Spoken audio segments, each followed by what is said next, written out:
welcome to the 2021 Sisterhood Celebration. My name is Dr. Diane Chapman. I use she, her pronouns, and I'm the Executive Director of the Office of Faculty Development, a teaching professor, and this year I serve as the chair of the NC State Council on the Status of Women. As with many other events this calendar year, our 36th annual Sisterhood Dinner needed to be reimagined a bit. While we will not be sharing a meal together in person this year, our intention with today's Sisterhood Celebration remains the same: to recognize and celebrate the accomplishments of students, faculty, and staff from across the university to promote a more equitable campus, to talk about where we are regarding equity for women, and the work that is currently being done. And finally, to provide a place for discourse around current issues related to gender equity. The Sisterhood Dinner, or Celebration, is held annually by the Council on the Status of Women with the leadership and support of the NC State Women's Center. For those not familiar, the Council on the Status of Women is a university standing committee that reports to the provost and is charged with advising on matters related to the professional development and support of all NC State women on and off campus. Our mission is to support equity for women, faculty, staff, and students by advocating their rights, values, and professional principles, and by providing opportunities, counsel, and leadership to promote a more diverse and inclusive university community.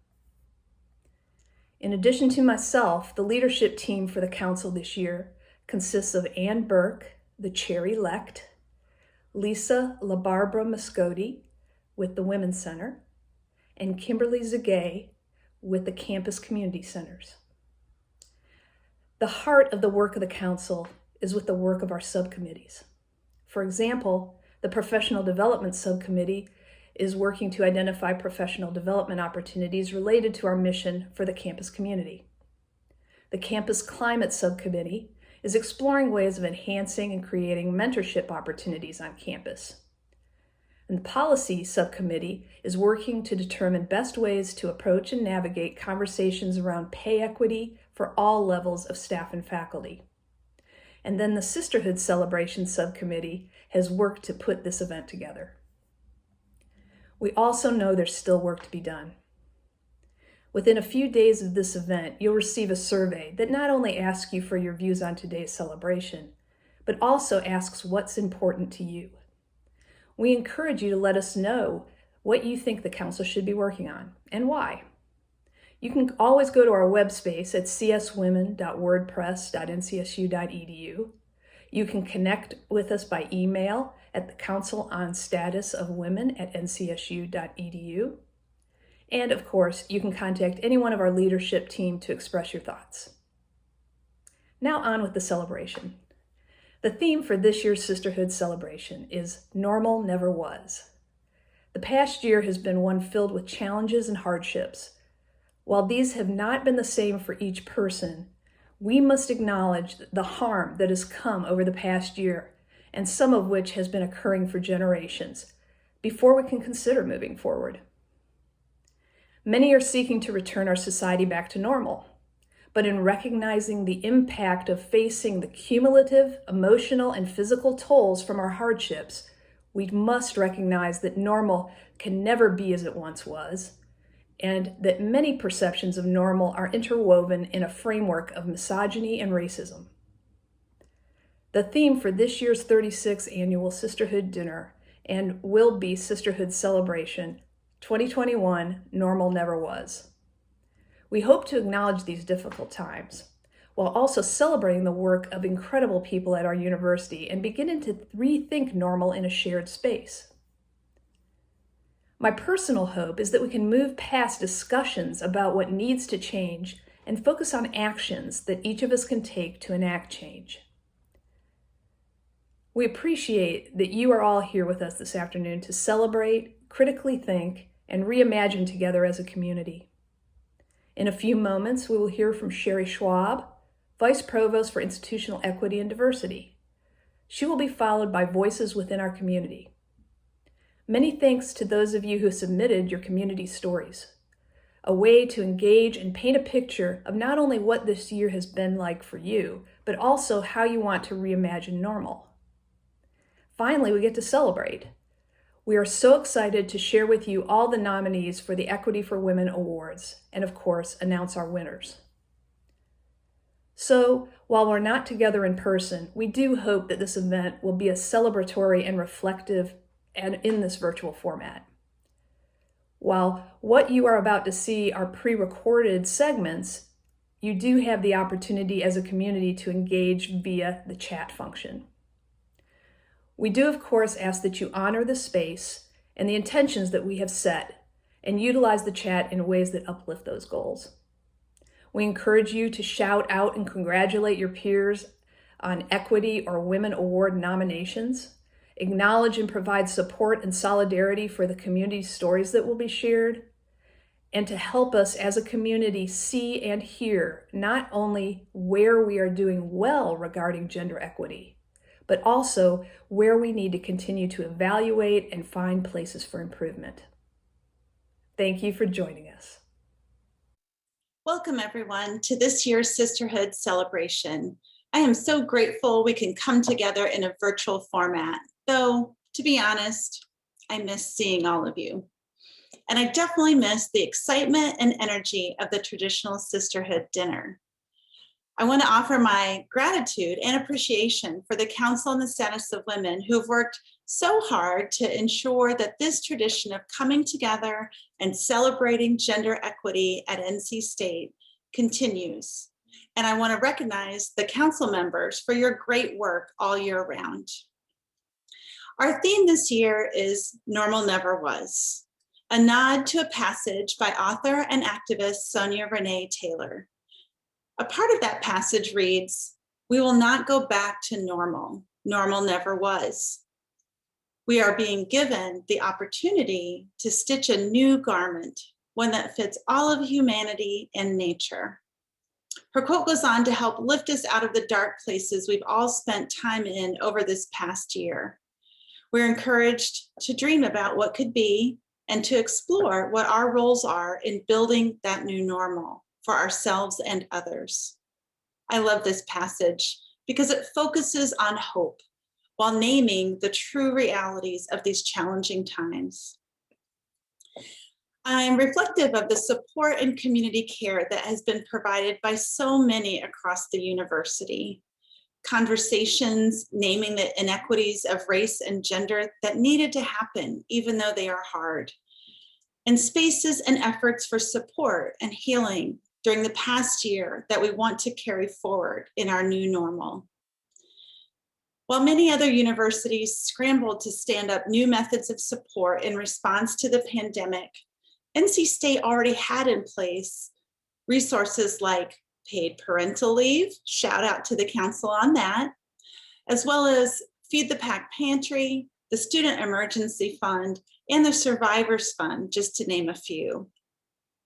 Through the generosity and commitment of our donors, our annual Day of Giving raised much needed funds for diversity and equity programs, including generous gifts to the Survivors Fund and to our African American Cultural Center, as well as the creation and enhancement of many scholarships to help students achieve their academic endeavors.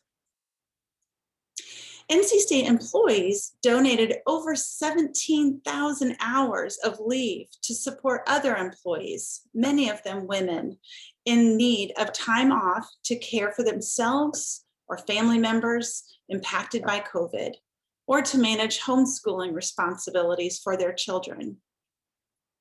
This past year, we also saw many opportunities for students, staff, and faculty to be heard, whether through the Racial Equity Summit held in October, or in specially curated support sessions, or in strategic planning listening sessions, delving into how we as a university are continuing to look at the work that still needs to be done at the systems level as a campus community striving for equality for everyone. As we come together for this celebration, let's keep our minds and our hearts focused on the narratives and stories that we will hear in this event that show us what that new normal can be. As Sonia Renee Taylor's quote closes out, "What is the dream then? From there, we can add to the collective weaving of whatever is that is next. If we're gonna heal, let it be glorious." Thank you for coming together in celebration, and enjoy the event. Hi, my name is Stephanie Ashkenazi and I use she, her pronouns. I'm the Assistant Director of Donor Relations at the Poole College of Management, a member of the Council on the Status of Women, and part of the planning committee for today's Sisterhood Celebration. I would like to take this opportunity to thank you all for joining us today for this newly formatted event. If you have joined us for previous Sisterhood dinners, you know we typically have one keynote speaker. This year, we asked members of our campus community to submit their stories of the struggles they have faced since we last gathered in February 2020. They were given the following Sonia Renee Taylor quote to use as their prompt. "We will not go back to normal. Normal never was. Our pre-corona existence was not normal, other than we normalized greed, inequality, exhaustion, depletion, extraction, disconnection, confusion, rage, hoarding, hate, and lack.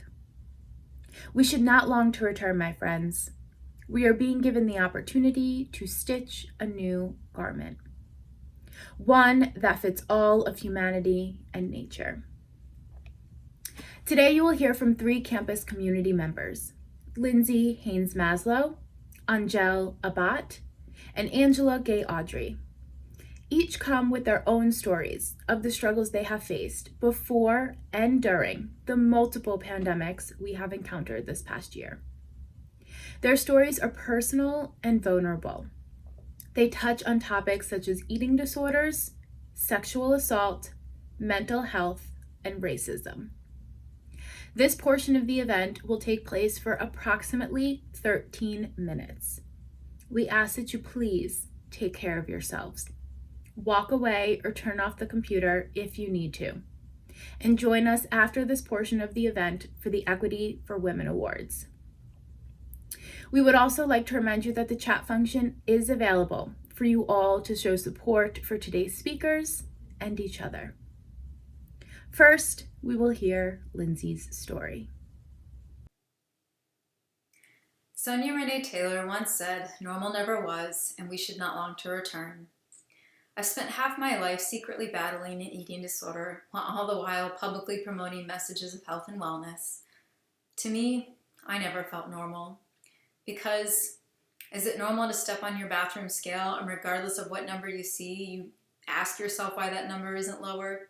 You tell yourself that number should be lower, and then you blame yourself for that number not being lower. Diluting yourself down to a number is not normal. I'm an associate professor and extension specialist who focuses on food and nutrition. And yes, I just happen to have a problem with food and nutrition in that I struggle with an eating disorder. Before the pandemic, I traveled a lot for work, and I enjoy traveling. Traveling requires me to be flexible, and that's actually pretty healthy for me because it reduces my obsession with wanting to structure every single little thing around food. When I started working remotely in March, I thought we'd return to campus by the summer, but it soon became clear that COVID-19 wasn't going anywhere, and I couldn't control the pandemic, but I thought I could control my body. Only a few weeks into working remotely, I started putting restrictions on what I could eat and when I could eat. And then one day I acted on an impulse, something I hadn't done in nearly a decade. I exercised in the morning, fasted all day, ate dinner, snuck into the bathroom, quietly shut the door, and forced myself to rid my body of the calories I had just consumed. I wasn't proud. For the second time in my life, I even tried to justify my own actions and convince myself that what I was doing was normal and that I was in control. I was not in control. And what I was doing was not normal, and it never was, regardless of how I tried to spin the narrative in my head. Being academically and professionally trained to argue both sides of the story can sometimes spill over into your personal life. And tricking your brain into telling yourself what you are doing is normal while subconsciously you know it's not can do a lot of damage if you let it. Just like this pandemic. After 2 months of acting on my impulses, I just physically and mentally could not take it anymore. I admitted to myself that I had relapsed, and then I told my spouse about it. Admitting my relapse was so hard because I should have known better. But just because a professor knows better doesn't make it any easier, especially during a pandemic. I then focused on recovery, and once I was in a better place, I decided to write publicly about my relapse. As soon as my article went live on the internet, I waited nervously for emails. I waited nervously for emails telling me that I was a fraud, an imposter, a hypocrite. I waited for emails telling me that I was weak and I didn't deserve a seat at the public health table with my colleagues. But to my surprise, those emails never came. Those emails were my own thoughts and fears coming to the surface.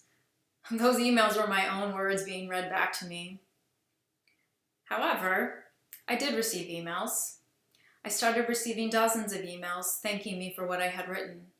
They were from eating disorder survivors, family and friends of those struggling with eating disorders, and then there were just genuinely nice people thanking me for sharing such a personal story with the public. They thanked me for my courage.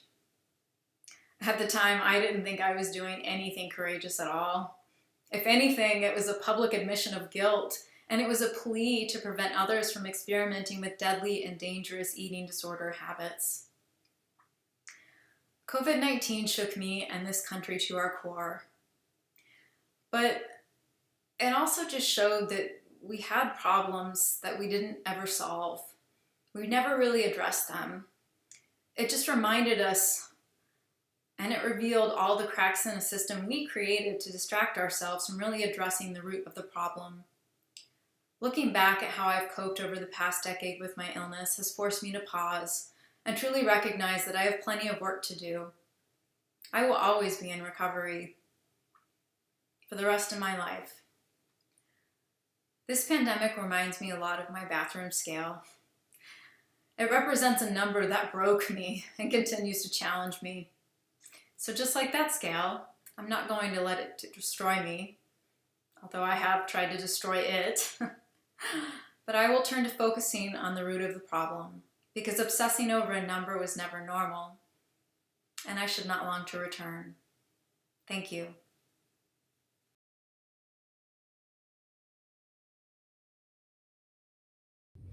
I'm tired. I'm tired of being tired. From adolescence, I knew I wasn't normal. Not in the way of, oh, I'm not like the average, I'm something special, but in the way that you have 20 pairs of eyes on you when the word slavery is mentioned. When you notice that you don't look like your classmates, your hair is curlier, your nose is bigger, you wish for nothing more than to have a bone-straight, perky ponytail that goes where you go and sits on your head like the crown that sits on Miss USA. Because she doesn't have hair like you. She has hair like Barbie. In the way that my first sexual encounter was with an older family member. He molested me when I was 8 and I didn't say a word about it until 11 years later. After all, women of color are victims of assaults like this at a much higher percentage than our counterparts. The odds just weren't in my favor. In the way that you don't have a culture. My parents are either whiter than me or blacker than me, and when it comes time to find a place where I fit in, I'm too black for the white kids and I'm too white for the black kids. Why do you talk like that? You don't understand. You're not actually black. Angel, you don't count. You're an Oreo. I'm blacker than you, and I'm white. Not normal in the way that the constant narrative of thoughts in my head while attending one of the largest, most prestigious, yet conservative schools in Texas, with the only veterinarian school in the state. Where is this whole row Empty because people would rather sit on the floor than sit next to me because I'm Black? Did one of my TA students really ask me if I was meant to be in the vet school because he just forgot who I was? Or was it because I'm Black and he really doesn't think I belong here? On this crowded bus, people would rather stand like sardines than sit next to me. I know I put deodorant on today. Get out of your head, Angel. You knew this could come with the territory when picking such a conservative school. After all, Highway 6 runs both ways. In the way that on the daily, I hear my mental illness used to describe people's irrational responses to things or minor daily fluctuations in emotions or even the weather. Gosh, Professor X is just being bipolar today. Did you see how she spoke to our classmates? All my life, I'm tired. I wake up tired, I go to sleep tired from just trying to be this definition of normal. I'm tired of trying to fit a square peg into a circular hole. I'm tired of being told I just have to deal with it in silence. Life just isn't fair for people like us. I'm tired of assimilating into this world under the false pretense of put your head down and be successful when someone can deem me as suspicious and take it away all in a second. If you speak too loudly, they will fear you. If you cry, you're weak and they will walk all over you. I tried to be normal, and normal was never nice to me. But when the virus turned my idea of normal on its head, I decided I do not want to be normal. I want to be on gel. I want to be tired from creating a space for myself at the table instead of trying to be normal so that no one notices I am there.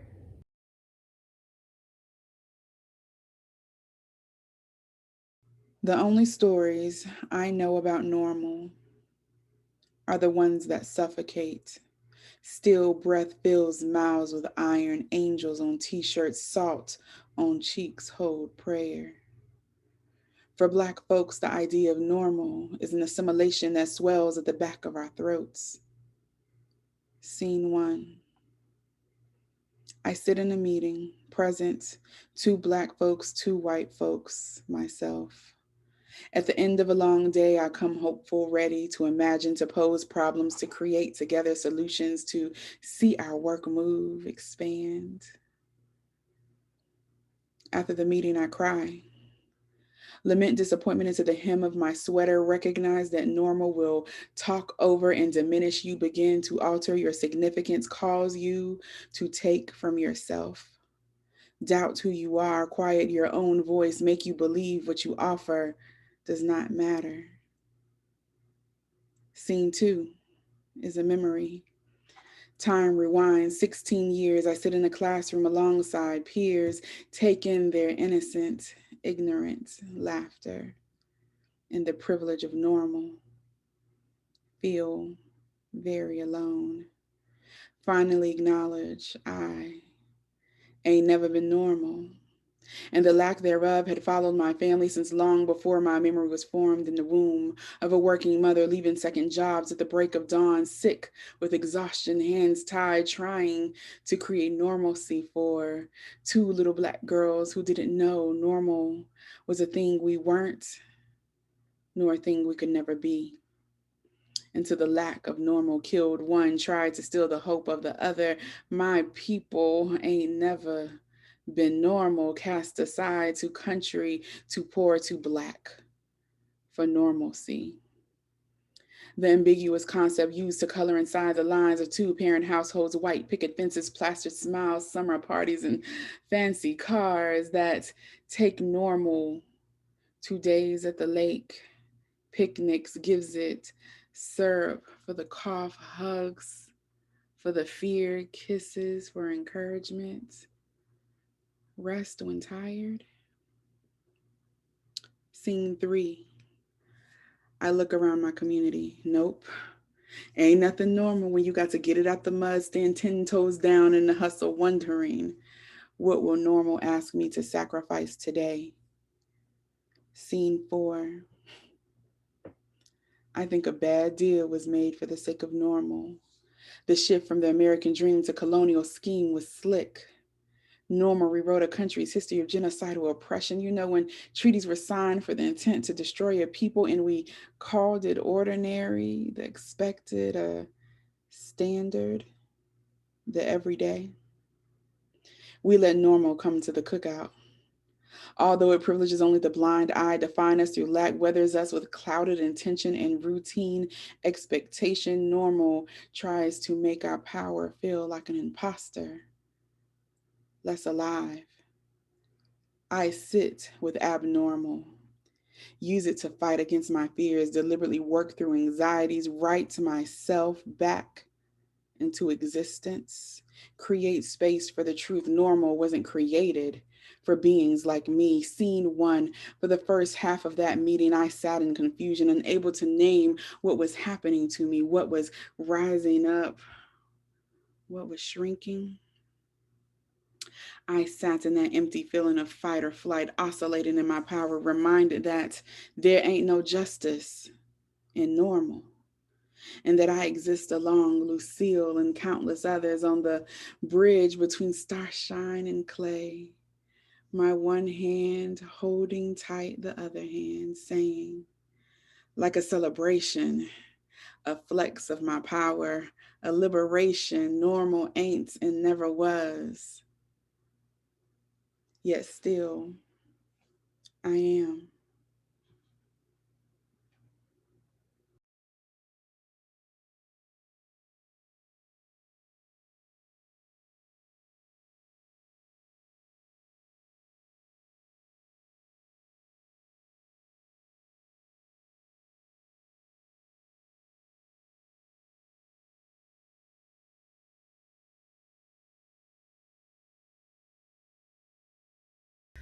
Such powerful words from each of our speakers today. We hope that hearing these testimonies help to shape how you rethink normal, what it was, and what changes you'd like to see in the future. The committee would like to thank all who submitted their stories for today's event. If time wasn't a factor, we would have included each and every one of your stories. For those who spoke today, Lindsay, Angel, Angela, thank you. Thank you for being vulnerable and using this platform to share your stories. We are thankful for your participation and openness to share what impacts this past year has had on your rethinking of normal and the future. I would now like to introduce another member of the Planning Committee, Megan Luzader. Megan will now introduce the nominees and winners of the Equity for Women Awards. Hello, my name is Megan Luzader and I use she, her pronouns. I'm the Director for Residence Life and a member of the Council on the Status of Women with responsibility for overseeing this awards process. The Equity for Women Awards are awarded annually to recognize faculty, staff, and students for their outstanding leadership in establishing equity for women at NC State University. Nominations are solicited from all members of the campus community, including faculty, staff, students, and alumni. All of our nominees are passionate, ambitious, inspired, courageous, and strong leaders with a commitment to advocacy of gender equity in everyday life here at NC State, and whose impacts are often felt beyond the reaches of our campus. All nominees demonstrate excellence in leadership, service, and/or scholarship. This year, we received 15 unique nominations, and I want to express my appreciation for those who submitted a nomination. Deciding the winners was not an easy task, and many thanks to the Equity Awards Review Committee for all their work through this process, and to Provost Arden for supporting these awards each year. If we were in person today, I'm sure there would be applause and cheers for all the nominees as they are named. As we move through this portion of the event, I encourage you all to utilize the chat function to show support, encouragement, and congratulations to all of the amazing faculty, staff, and students who are being recognized. As nominees are announced, you will also see short snippets of their nomination as well as photos appear on the screen. Full information about each nominee can be found on the Equity for Women Awards website. Details and links will be shared at the end of our event. Some members of the Equity for Women Awards Committee will be helping me to announce the winners, but first, I have the pleasure of presenting our winner for the faculty category.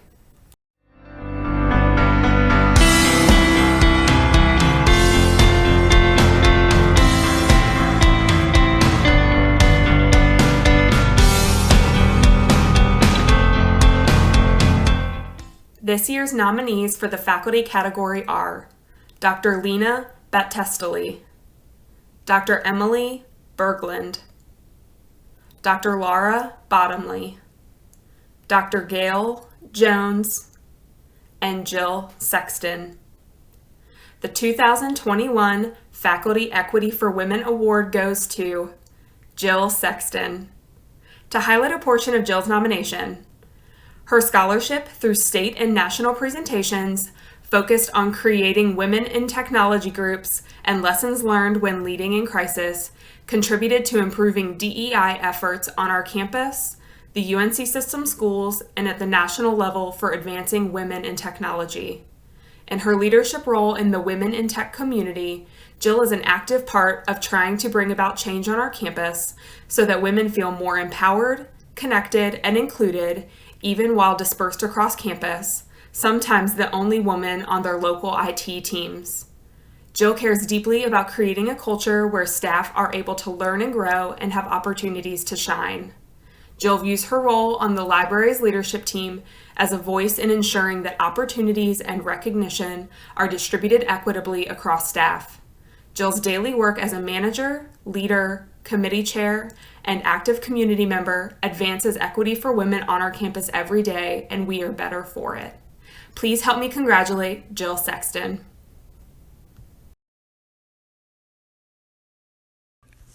Hello, my name is Beth Rosen. I use she, her pronouns, and I am a program associate in the College of Agriculture and Life Sciences. I am a member of the Council on the Status of Women and the Sisterhood Celebration planning team. I have the honor of presenting this year's Staff Equity for Women Award. This year's nominees are the Women and Minority Engineering Program, Lynn Locklear Fisher, Stephanie Saunders, Christina Walker. The winner for the 2021 Staff Equity for Women Award goes to the Women and Minority Engineering Program. I want to take a minute to read a little bit of this group's nomination. I know that this is an unusual nomination, but the three members of the Women and Minorities in Engineering program work together as co-equals in all of our activities. Our definition of women includes all who self-identify as female. The nomination highlighted 8 specific events over the course of the last 12 months. To spotlight one, we worked with a nonprofit in Connecticut, URU, Purdue University, Women in Engineering Proactive Network, and the University of Cincinnati to plan and implement an online event called Building Bridges, the Power of the Sisterhood, aimed at bringing white women and BIPOC, Black, Indigenous, and people of color, women together to process our differences and commonalities and what we need to do to work together to overcome sexism and racism for all of us. This program involved faculty, staff, and students from NC State as well as other institutions. In short, NC State is known for our College of Engineering success in recruiting, retaining, and successfully launching women into great engineering careers. Please help me congratulate the Women and Minority Engineering Program.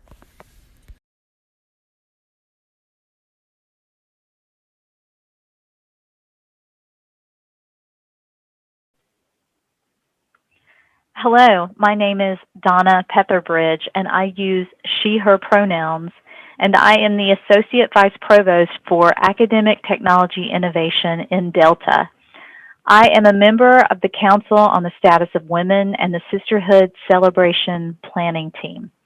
I'm pleased to be able to highlight some of the amazing students at this university by awarding this year's Undergraduate and Graduate Student Equity for Women Awards. For our undergraduate students, this year's nominees are Jonay Tan and Andrea Ward. The 2021 Undergraduate Student Equity for Women Award goes to Jonay Tan. I want to take a minute to read a little bit of Jonay's nomination. Jonay's scholarship, work, and use of voice challenges others to consider how they think about gender and equity along the lines of race. Before I knew her personally, I observed her leading in the African American Cultural Center, using her voice to elevate the narratives of communities marginalized by systemic oppression. When Jonay speaks, the room listens. Throughout the years, she led, alongside others, campus movements for racial justice, giving up her summer to meet with campus leadership, advocate for better policies and procedures, and call attention to the status of Black folks at NC State.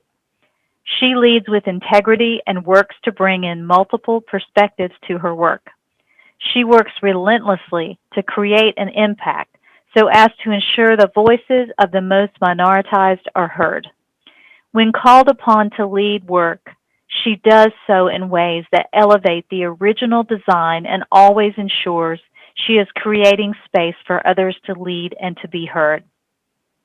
Please help me in congratulating Jonay. Our final award today goes to a graduate student, and this year's nominees in the graduate student category are Perusi Benson and Kaylee Kirkwood. The 2021 Graduate Student Equity for Women Award goes to Perusi Benson. I want to take a minute to read a little bit of Perusi's nomination. Their desire to be a change agent is steadfast, and the impact and power of their voice is unmatched in our department. Although Perusi is early in their research career, they have already begun working on research which centers the voices of marginalized Black, for example, qualitative investigations of Black college student experiences and coping with racism, studies on structural, institutional, including state-level indicators of racism and cultural racism, and gender non-binary individuals, for example, manuscripts in preparation on healthcare for Black transgender and gender non-binary folks, and on perceptions of gender of Black individuals. Not only does Perusi evidence a desire to conduct translational research, they are also pushing the field and our laboratory to consider multiple intersectional social determinants of health, namely those at the intersections of social identity positions of gender and sexual orientation for Black individuals in the United States. They have already increased the equitable inclusion of women who have opportunities to participate in equity research in our laboratory through their recruitment and training techniques. Please help me congratulate Perusi. Congratulations again to this year's Equity for Women Award recipients. And as a reminder, you can find information about all of our nominees on the Council of the Status of Women's website. As we close today's event, I am happy to introduce to you Ann Burke, Chair-elect of the Council, to wrap up this year's Sisterhood Celebration. Hi, I'm Ann Burke, and I use she, her pronouns. In addition to working as a librarian here at NC State, I'm fortunate to serve as the chair-elect of the Council on the Status of Women. It is an honor to collaborate with so many dedicated and dynamic individuals, and our Sisterhood Celebration is a highlight in the work that we do. I want to thank everyone on the Sisterhood Celebration planning team who brought their creative labor to the reimagination of our Sisterhood dinner into this virtual celebration. Allow me please to acknowledge Stephanie Ashkenazi from the Poole College of Management, Megan Luzader from University Housing, Donna Pathebridge from Delta, Beth Rosen from CALS, Janice Seitz from the McKimmon Center, Kimberly Zugay from the Campus Community Centers, and Lisa LaBarbara Moscotti from the Women's Center. Thanks also to the Women's Center for their support in making this celebration happen every year, and to Elizabeth Snively from the Office for Institutional Equity and Diversity, who helped us digitally stitch this event together for 2021. I also want to thank our speakers, Dr. Lindsay Haynes-Maslow, Angel Abbat, and Angela Gay Audrey, for sharing their stories with us. They each opened a window to a deeply personal experience, and in doing so, gave all of us a gift. One of the things I heard from Angel, Dr. Haynes-Maslow, and Angela was exhaustion. Exhaustion from contorting themselves to conform to a mythical idea of normal. I think many of us listening could relate, and I bet we could tell our own tales of the ways we have injured and deformed ourselves to, as Angel said, try to fit our square selves into a circular normal. I also heard each of our speakers tell of how they fought for their place in the room and for their seat at the table. And once they arrived, the pain of being minimized, ignored, or caused to doubt whether they belonged. It's no wonder we're tired. These last 12 months have given us more challenges than we thought we could tackle and more grief than we thought our hearts could hold. But this year also gave us one more shattered glass ceiling when Kamala Harris took her seat at the table, becoming our country's first female, first Black, and first South Asian vice president. Representation and diversity matter in positions of power, and not just because it shows young people what they can aspire to. When our leaders represent the people, when they represent all of us, they can represent our struggles and our desires. It's hard to come up with the solutions to problems that you don't see, or pave the road to a dream that you don't know. But let's not forget, this is not the end. We have merely cleared one more hurdle in our journey. One individual cannot possibly represent every experience and perspective. Collectively, we need to keep pressing our leaders and ourselves to make change where our systems and structures promote inequity and oppression. In planning this event, the Sisterhood Celebration Planning Committee considered how we celebrate at this particular moment in history. We asked ourselves, how do we simultaneously make space for celebration and for sorrow? How do we look ahead and honor what we've lost? We asked what we hope for the future. This is why we framed this event around Sonia Renee Taylor's reflection on and rejection of returning to normal. Her words are an indictment of our pre-corona existence, a world that devalued the lives of Ahmaud Arbery, Breonna Taylor, George Floyd, and countless others. Through the summer, we poured our grief into the streets, even as so many of us grappled with isolation, depression, fear, and the impossible task of being partner, parent, teacher, colleague, child, and carer, all within the same four walls. But Sonia Renee Taylor also points to an opportunity to stitch a new garment. Amanda Gorman, in her inauguration poem, The Hill We Climb, strikes a similar note in saying, "We are far from polished, far from pristine, but that doesn't mean we are striving to form a union that is perfect. We are striving to forge a union with purpose, to compose a country committed to all cultures, colors, characters, and conditions of man." Whether you've taken your seat at the table or you're still fighting your way into the room, we hope that you continue to make time to listen to the experiences of others, paying particular attention to the ways normal isn't working, because our next great work will be rebuilding. And here we have choices. We can return to the way we existed before, or we can harness our creativity, our experience, our empathy, and our power to dissolve the limiting ideas of normal, to confront structures of oppression, and to make space for everyone. This is everybody's work. One of the things the Council on the Status of Women does is to question and investigate how we can do better as a community to support gender and equity here at NC State.